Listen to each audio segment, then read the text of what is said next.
जनप्रतिनिधिहरूको कारणले पाएको यो नेपालको सायद कुनै पनि वडामा यो लक्षित सामुदायिक विकास कार्यक्रम चाहिँ शिक्षा क्षेत्रमा गएको मलाई जानकारी छैन।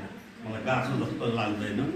हाम्रो वार्ड प्रतिनिधिहरू, हाम्रो वार्ड अध्यक्ष भाइहरू, सदस्यहरू को कारणले र मैले अलिक यो शिक्षामा अलिकति जोड दिउँ त केही गर्न सकिन्छ कि, समाजमा चेतना ल्याउन सकिन्छ कि भन्ने कुरालाई उहाँहरू एकदम राम्रोसँग लिनुभयो र उहाँहरू एकदम शिक्षामा अग्रगामी सोचाइ राख्नुहुन्छ। यो हाम्रो बडो सकारात्मक कुरा हो, हाम्रो भाग्यको कुरा हो।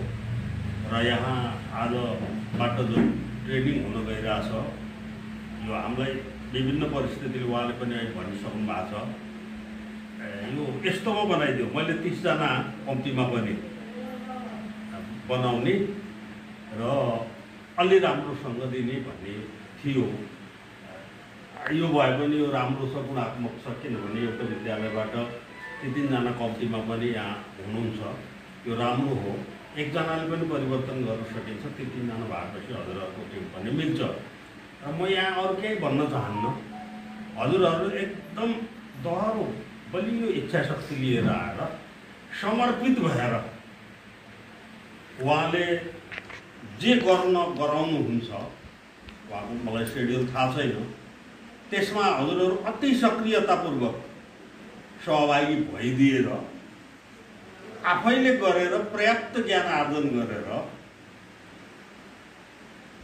हजुरहरू विद्यालयमा गएर फेरि त्यही इच्छा शक्ति र त्यही समर्पण भावलाई बलियो बनाएर, अब तालिमबाट त केही सक्षमता त लिएर गइन्छ, अनि त्यसलाई विद्यालयमा ल्याएर प्रयोग गर्नुहोस्। एउटा सेसन मैले उहाँसँग अनुरोध गरेको छु। एउटा सेसन 4 देखि 6 वर्षको बच्चाहरूमा हामीले विद्यालयमा कस्तो व्यवहार गर्ने, घरमा कस्तो व्यवहार गर्ने, कस्तो वातावरण दिने, उनीहरूको शारीरिक विकासका लागि, मानसिक विकासका लागि, संवेगात्मक विकासका लागि, सामाजिक विकासका लागि, शैक्षिक विकासका लागि विभिन्न शीर्षकहरूमा म तपाईहरुलाई विभिन्न आइडियाहरू एउटा सेसनमा 1 घण्टाको सेसनमा म हजुरहरूलाई दिने किसिमको तयारी गरेर आउँछु। उहाँले त्यो म्यानेज गर्नुहुन्छ है। त्यो सायद लास्ट दिनतिर उपयुक्त होला। अनि हजुरहरूले यहाँ एकदम समयमा